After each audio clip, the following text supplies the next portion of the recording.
Diceritakan di sebuah kekaisaran ada seorang pemuda yang berteriak kesakitan dan di tubuhnya terdapat simbol-simbol aneh yang keluar dari sekujur tubuhnya. Dan di samping pemuda tersebut terdapat Habib dan kedua orang tua pemuda tersebut yang merupakan seorang raja dan ratu kekaisaran yang bernama Kekaisaran Zhou.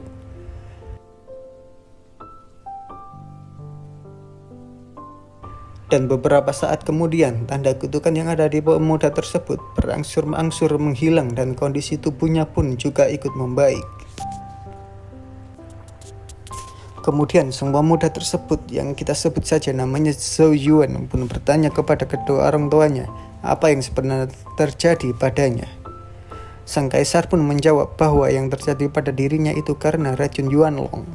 Sang kaisar pun mulai menjelaskan kepada Zhou Yuan awal mula bagaimana dirinya terkena racun Yuanlong, bahwasanya dulu 15 tahun yang lalu ada kerajaan dinasti Wu dari ibu kota Zhanfang, dan keluarga kerajaan dinasti Wu sebenarnya merupakan bawahan kerajaan Zhou, dan 15 tahun yang lalu kerajaan Wu mengkhianati kerajaan Zhou dan mulai memberontak. Dalam waktu kurang dari setahun kerajaan Zhou jadi seperti ini. Pada saat Wu menyerang sampai titik penyerbuan yaitu kota Zhou, namun mereka tidak menyerang seakan menunggu sesuatu.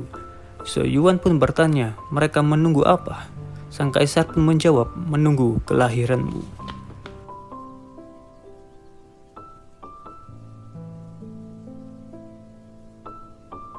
Sang ibu pun menambahi, saat kau lahir langit tak seperti biasanya. Langit ungu tiba-tiba menghilang lalu aura naga menyelimutimu. Itu adalah tanda naga suci. Ketika kau lahir kau mempunyai 8 prinsip yang dikembangkan dan kau langsung mencapai Yang Qi, dan kau adalah naga suci pertama keluarga Zhou. Dan Zhou Yuan pun menimpali, jadi kenapa aku belum menemukan 8 prinsipku? Sang kaisar pun menjawab, karena ketika kau lahir istri kaisar Wu juga melahirkan seorang perempuan dan laki-laki. Bayi laki-lakinya mempunyai aura piton dan sedangkan bayi perempuannya punya aura burung pipit. Istri Kaisar Wu telah mengandung selama 3 tahun dan sejak saat itu aku mulai mengerti. Legenda mengatakan bahwa mereka yang lahir di tahun yang sama, bulan yang sama, dan hari yang sama memiliki kemampuan untuk melahap takdir seseorang. Dan rencana keluarga Wu bukan hanya untuk mengambil alih keluarga kita, tapi juga mengambil naga dari keluarga Zhou. Keluarga Wu sudah merencanakan semua ini lebih dari 1 abad untuk mencuri keberuntungan takdir Zhou Yuan, sang naga suci. Pada hari itu, hari di mana Raja Wu memasuki kota dan mengancam keluarga Kekaisaran Zhou di hadapan jutaan rakyat, mengatakan akan mencuri takdir Zhou Yuan, sang naga suci. Demi melindungi sang pangeran, Zhou Yuan yang baru lahir sang kaisar raja pun melawan Raja Wu di Gunung Zhou.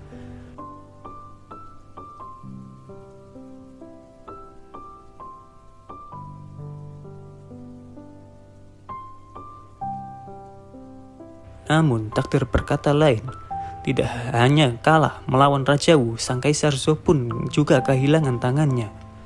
Pada hari akhirnya untuk mencuri takdir pangeran Zhou Yuan, sedikit demi sedikit Raja Wu berjanji selama 1 abad tidak akan menyerang kerajaan Zhou.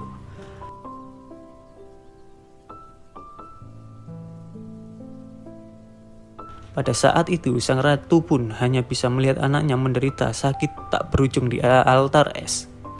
Tangisan keras dari Pangeran Zhou Yuan yang kesakitan karena keluarnya aura naga suci. Sang kaisar dan istri pun menangis karena merasa tidak berdaya untuk melindungi anaknya dari Raja Wu.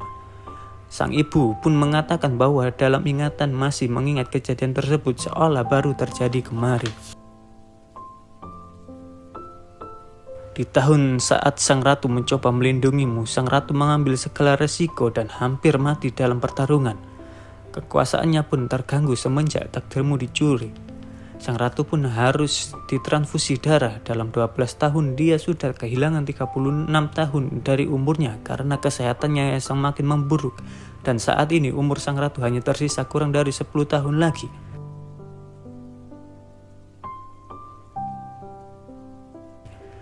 Mendengar cerita itu, Zhou Yuan sangat marah dan mengatakan bahwa taktik Raja Wu itu sangat keji.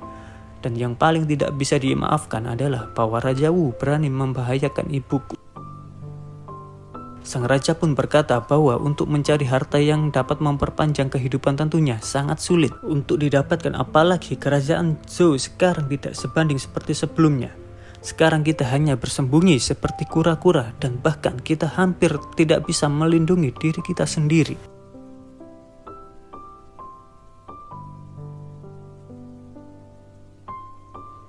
Zhou Yuan pun termenung, kemudian dalam hatinya dia bertekad untuk tidak menyerah dan mengambil kembali hak dari dirinya dan keluarga kekaisaran Zhou dari tangan keluarga Wu. Zhou Yuan yang menyadari kenyataan akhirnya mencari tahu apa yang sebenarnya dia inginkan, tetapi dia juga tahu akan hal itu. Jika dia ingin merubah masyarakat saat ini, dia harus berdiri di atas dan lebih tinggi dari yang lainnya. Dan orang terkuat saat ini Sang Yuan Master.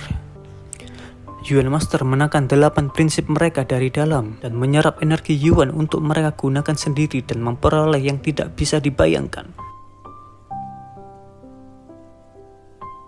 Tapi karena racun Yunglong di tubuh Zhou Yuan, wujud dari 8 prinsip tersebut belum juga muncul dan Zhou Yuan pun tak bisa berlatih. Tapi Zhou Yuan pun memutuskan untuk tidak menyerah dan bertekad untuk bisa membangkitkan kekuatannya kembali yang tersegel karena racun Yuan Long.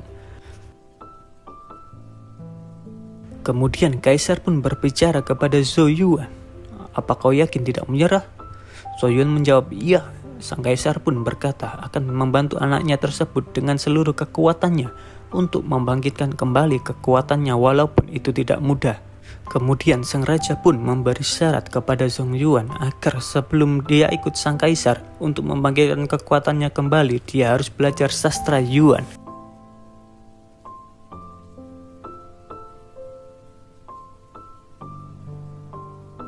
Zhou Yuan pun dengan semangat mempelajari sastra Yuan. Di dunia ini, berlatih Yuan Master adalah yang paling populer. Tapi itu bukan satu-satunya jalan untuk berlatih dan memiliki banyak cara yang berbeda. Dan cara berlatih lewat sastra Yuan adalah cara yang paling luas dan mendalam. Sang Kaisar pun kemudian menyuruh Zhou Yuan untuk beristirahat untuk besok kembali ke akademi. Dan setelah 3 hari Kaisar akan mengajak Zhou Yuan untuk ritual.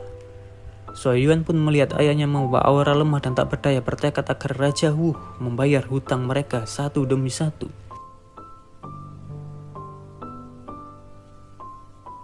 Di Akademi Zhou, yang merupakan akademi nomor 1, memperbolehkan siapapun untuk belajar asalkan dia mempunyai bakat. Pada saat di Akademi Zhou, Zhou Yuan kelihatan paling menonjol dalam sastra Yuan. Guru dan teman-temannya di akademi pun sangat kagum dengan kemampuan Zhou Yuan dalam sastra Yuan.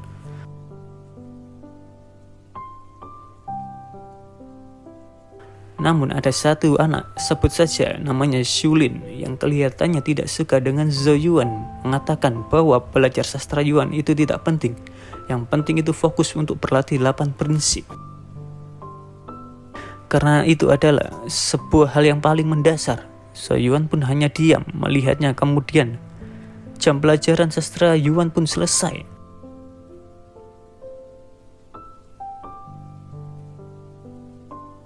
Tak lama setelah itu, ada seorang anak wanita datang menghampiri Zhou Yuan. Anak wanita itu bernama Su Yaowei yang merupakan teman dekat Zhou Yuan.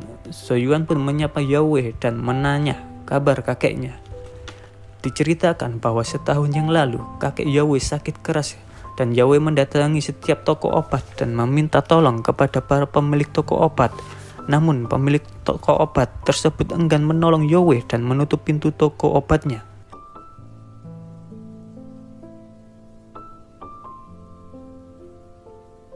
Pada saat itu, Zhou Yuan datang dan menendang pintu toko obat tersebut dan membelikan Yaowei obat untuk kakek Yaowei. Dan mulai saat itulah Yaowei merasa sangat kagum kepada sang pangeran dan kemudian berteman dekat dengan pangeran Zhou Yuan.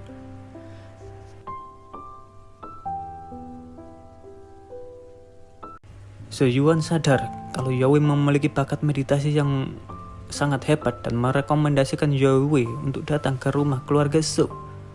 Setelah sebulan berlalu, Yaowei pun berhasil lulus prinsip pertama dan disebut sebagai sang jenius. Dalam hati Yaowei, dia bertekad menjadi kuat demi bisa membalas kebaikan Zhou Yuan.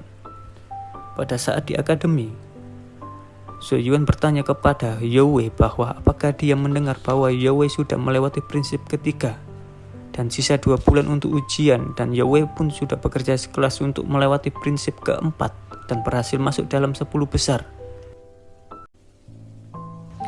Namun Yowie nampak sedih dan mengatakan bahwa dia kehilangan posisi itu. Soyuan pun kaget dan menanyakan apa yang terjadi.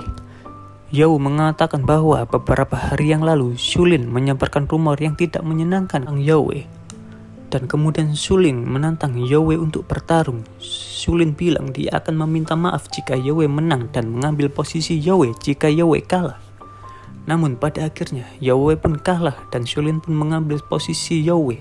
Soyuan pun terlihat tidak terima dan mencari Sulin kemudian menantangnya untuk bertarung. Namun Sulin hanya tersenyum dan berkata tidak tertarik dengan tantangan Soyuan karena tidak ada untungnya bagi Sulin. Kemudian Soyuan pun mengeluarkan gioknya sebagai imbalan kalau Sulin menang. Sulin bisa memiliki giok tersebut. Yowie pun panik karena merasa Soyuan terseret dalam masalah gara-gara dirinya.